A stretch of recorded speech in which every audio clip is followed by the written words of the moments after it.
Sort your hair out, Henry. Thank you. Right, I'm Henry Wilson. I'm Henry Floodgate. And we're doing a little video on our experience in the music industry.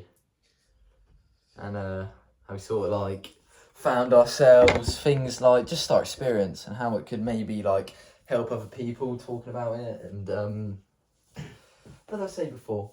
I think I said... Well, what you were saying before was you were saying about how like we've known each other for about a year and a half now, because we started Platform 1 2024, but like later on. Yeah. And you were saying how we met about a year and a half, nearly 2 years ago, and we've basically been doing music with each other for that long. Yeah, and we've got a good. I think we've got a good experience. Maybe only maybe not surface level, but just beneath the surface of an experience in the music industry. But I think even at this We haven't stage, explored the depths enough. Yeah, exactly. But I think we can still talk beyond the point, and I think any input we'll have will maybe aid some of you guys in this, because it's already talking to my viewers like they exist. Well, I think one thing to get started off really easily for me, right, is anytime you think I could do that later, just don't say that. Yeah, just don't say that. Never say that. I've done that so many times. Every single time, I just shot myself in the foot. It's the worst mindset to have. This man, every single essay and piece of work. I wouldn't go too deep into details because remember, this is for our coursework. Yeah. But I've let's just say a lot lot. of things late. Yeah, say a lot. A lot of things have maybe not even been late, but he's done it in the last 6 hours of the day. Yeah, actually, I've done that for a couple of essays. The last one, I remember I was sat next to him in like one of the computer rooms at Platform 1, and he was stressing out like, oh my god, I need to get this work done. And because it was like a video, like of recording himself playing guitar, it was a little bit harder to do because he had to find a room and he had to find an amp and maybe even a computer, all that stuff he'd need. Essentially, from the wise words of Henry Floodgate himself, don't be like Henry Floodgate. Yeah. Generally, I think the main thing I could tell anyone trying to be in the music industry is like, don't let things hold you back. Like, if you ever think you have a lack of resource, like, still try writing music, even if you can't produce it. Because to be fair, there's sometimes where you don't have all the materials to produce it. I think always try writing music. Writing is the most important process ever, because it will always make you better at music. And I don't know, that's just kind of my perspective on it. Keep writing, never give up, keep doing music. It doesn't matter where you make it in the industry, it's just about you enjoying it. You should do it because you want to do it. This man, I'll tell you what, last time I spoke to him, he was like, I'm done with music. That was not the last time we spoke. That was about 4 months ago. Nah, not even that. It was. Anyway, right. It so was. He was a little while ago, he was like, I'm done with music, can't do it anymore, all these people, rah, rah, rah. It wasn't even that, it was just like, okay, every music student you meet, this is a good subject to start actually. Yeah. Every music student that you meet, right, is addicted to what nicotine and... Dude, that is completely irrelevant to what I was going to say. Yeah, go on. Every music student you meet, right, they will go through a phase at some point where they will not want to do music. Because the truth is, it's easy, I think, at Platform 1 compared to a lot of other places, but also, like, in the grand scheme of things, doing music is not easy. Like, doing gigs, there's a lot of pressure. It can be physically hard sometimes, depending on the context of it. Mentally, it's definitely a big step. Like, you have to perform in front of other people, you have to kind of let go of yourself in a way. And I think the truth is, it's not easy. Like, there'll be times where you'll be in bands with people you don't really want to be in bands with. There'll be times where you have to write songs you don't really want to write. You have to play songs you don't really want to play. There's all these things where you just do things that you don't necessarily want to do. Oh my God. I think the most important thing, which is the point I'm trying to get out before you find a dig at me, okay, is it's just understanding why you have to do that stuff and understanding that it will ultimately just make you a more flexible musician. Yeah. And I think it's just accepting that to be a good musician, you can't always do what you want and do it the way you want to. It's trying to find a middle ground for other people, which I've tried doing with Lost in Translation, but like... So when I left my uni interview, one of the main points he had was that he'd like to see a bit more of me, and he'd like to see a bit more of what I could do, like a wide variety of genres, instead of just, playing something rocky, like quite easy and simple to play. But yeah, stuff like that. But this man, first year of Platform 1, he hated the music he was doing. Because, don't get me wrong, he's a bit of punk. Would you say? Yeah, I mean, I don't really label myself, man. Just into what I'm into. Oh, labels. I think first year, the reason why I didn't like it is because I was in a band with a vocalist I didn't really like. There was constant drama all the time. And then we was just playing, we had a teacher that I didn't respect. And then we was just playing music that I didn't really want to play. And then I was also like had my own personal issues I'd rather not get into on this podcast going on. And I think that's one big thing. If you have personal issues, the truth is, if you're in education for music, you kind of just need to let it go. That's the only piece of advice I could give you. But there's so much drama in the music industry just from... I don't think that's the music industry. I think that's just teenagers. Yeah, I think the general music industry, there probably is to an extent, but I think most people, like production especially, is pretty drama free, really. But what I was going to say was, I think if you're not looking at it from an education sense, if you're just looking at it from a musician sense, then if you're going through something, just stop doing music. Just take a break. There's no harm in it. Again, if it's a bit different if you're on your course because you don't really have a choice. You kind of just have to. Yeah. You know what I mean? And I mean, probably something that I regret not doing so much was trying to communicate with teachers how I was feeling sometimes, because I probably would have ended up in a better position. But I guess that's just part of my own growth now. So that's why I can say to you, if you've got issues, just make sure they're resolved as much as you can. And if you are at college, honestly, just don't let them get to you. Try and live in the present, really. I mean, that's more of like a philosophical than musical thing. Yeah. But yeah. I think, to contradict that point though, in like, when you're feeling a bit burnt out of music, I don't think you should fully stop. Like, I think like maybe you should take a step back from a lot of things, but I don't think you should stop playing. So I think, for me at least, one of the most satisfying things I have had in music is just seeing my own growth. Just looking back at what I was able to do before and what I can do now, and that just like filled me with a lot of hope. Gives me a lot of like good feelings, you know, because I can do so much better than I could before, etc., etc. And I think playing music or playing like guitar, bass, drums, a xylophone, saxophone, anything like that can actually like improve your mood. But also, I suppose not if you're getting very worried about it, like you just stated. Of course, it wasn't stuff. That necessarily. It was a bit different. Last year was very different. It was personal issues that were like more so just very much impacting my mental health and like how much I cared about certain things. Again, I just don't really want to get into it. It's not appropriate for the podcast. Maybe down the line, as we do a few more, we'll get Henry back in. We're gonna have different people each time I do this. Hopefully, it's not just gonna always be me and Henry. It'll probably always be me, because I don't think we really do one without me. Because this is for as much as this is a video I'm making with my friend for a YouTube channel. This is also something I've got to do towards some coursework, and I may continue that in the future, because this is what a lot of, at least our music course, it teaches us to do things by just making us do it practically. Like this, for instance. So we're making a podcast now, and now I have the confidence to go and speak on a camera and upload it to YouTube and etc. You know.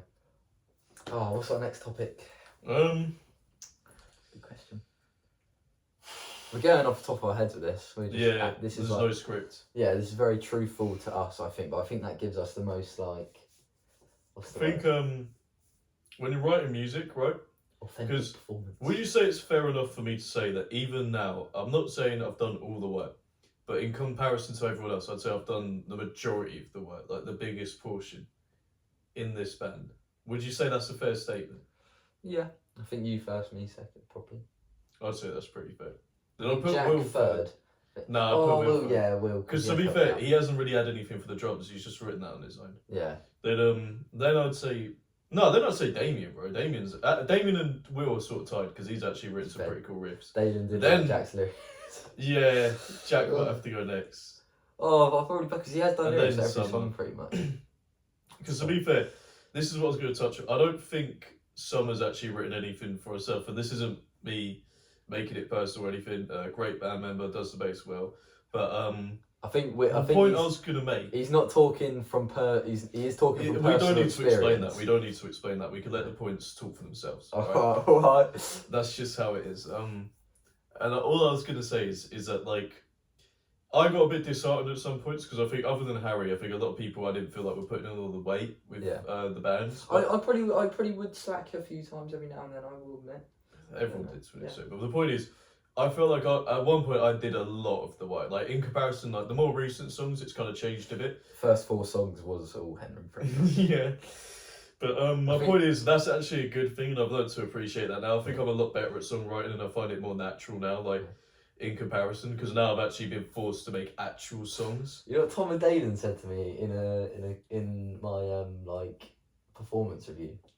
Sure, but is this relevant to the podcast? Yeah, it is. Alright, go on. Tom and Dalen said, "You've got to lead this band, Harry." Yeah. Like you and they did say Henry, that to me as well. Yeah, to be fair. they were like, "You've got to lead this band," because as much as you can complain and dwell on what they're not doing, just think about how you can help them to do what they should be doing, like that sort of thing. They were pretty good, to be fair. My performance, like I'll give it, like they were pretty like motivational. Yeah. That was one thing. Platform One as a college, I'd say on the whole they've got a decent support system. I think I've got a lot of respect for some of the people there because I think you could tell that they're not fudge knockers. What does that even mean? It's just not a swear word. Oh, right. No, I was gonna say, I don't think they're doing it just for the sake of it, or like because like, oh, I was a musician, so I chose to go up in life. I think a lot of the teachers are there because they're doing it because they do want to teach music, and that's what they want to do in their lives. Sometimes you've got to sit back and appreciate what Yeah, you're doing for them. And I think I can see that in some people. Like I think in that interview, I could definitely see that in them too. And I was quite happy about it because at least it's like it's a nice feeling because at least it's like like. If you really desperately need support, you have people you can fall back on. You know what I mean? I think Craig's one of the best examples of that. Craig is a really good teacher. Because Craig and Adam, I think, are like my favourite teachers. Very good. I love Adam pieces. Because our teacher Craig, he's the type of guy where he'll... I like how Craig's going to hear you describing him to himself. Well, I don't know. I've had like Kai, he'll probably be on this podcast at some point. He explained Craig in a sort of way where... and I'd explain him the same, where he basically, he gets the lesson, he gets you focused, and he tells you what you need to do and what he expects of you, and then boom, you're off. Yeah. And if you need any help, he'll always be there to help you, and he'll explain it well and like help you out well. But like, his thought process, I think, is like, well, I told you what you need to do, mate, so if you don't know then what you Will's need to also do, been quite helpful with all the song stretches and that. Yeah. Overall, I'd say the teachers are pretty helpful at Platform One, and like, what the point I was just going to make is that I think there's a good support system, and I think all the teachers care. I think for the most part, I couldn't say this for everyone, but I think for the general community, for the majority of people there, as long as you show them respect, they'll mainly show it back, and I think that's what I've sort of learned. And I don't know, I think it's pretty good. I think overall, as much as I've had my hardships in the music industry, I think I do appreciate the fact that we do relatively, compared to a lot of other college courses at places like that, we have got a pretty decent support system, I'd say. No, I'd agree 100%. And I think that comes down to also picking a good education system when you go to when you want to go and learn music. You want to pick a good school that'll teach you. If you're on the island or like in anywhere near the islands, you can move there. I would recommend Platform One. I mean, obviously, if you live on the mainland, it's a very different story. But then I've moved from the mainland to the Isle of Wight. Personally, I want to move off because this is the one last subject we'll get into, actually. Yeah. So I'll get into this in a minute, but we'll tie back to it, right? Yeah. So I moved off because the area I was from just was a bit rough. And like, the island's just a lot of a nicer place. So that's one good thing. It's got a lot of good places on the Isle of Wight. The teachers are quite helpful here. The curriculum's pretty good. Like, being able to play the Isle of Wight Festival this year and Arts Aid, all of those events are really good. But what I was going to say, in contrast to that, I want to move off the island because I do feel like on the island, it's good for giving you that starter through Platform One, but I feel like there aren't enough connections there to really like fully get to where you probably would like to be. There's a lack. Yeah, I think it's just the island. It's not the people here or anything like that. I think it's just a location. There's not any venues over here really. There's one, and like it's kind of dying. Yeah. And like, industry's so dying. One, can I make a point?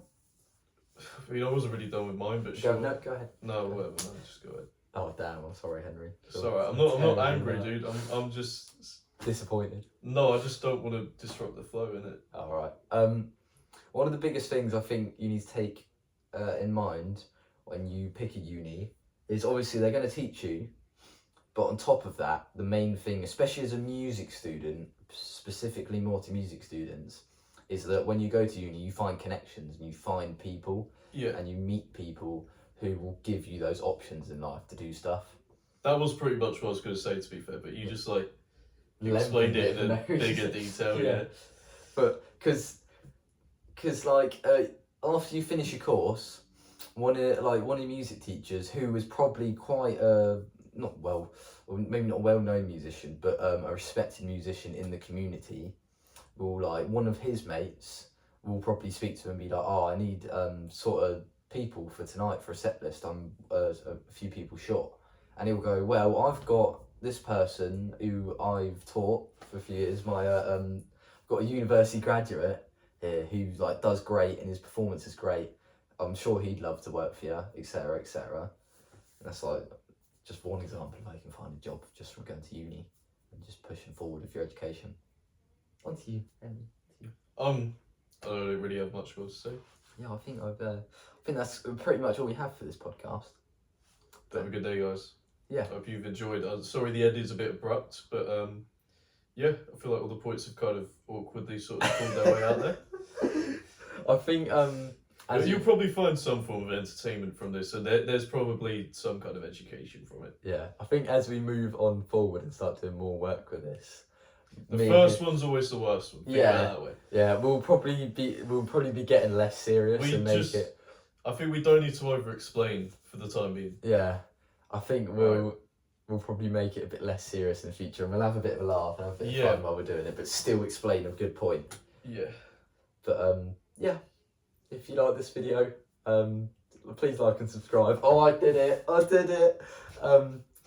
And if you if you want anything else from this from this channel or this kind of content, feel free to sort of give us a comment and let me know what I can do better.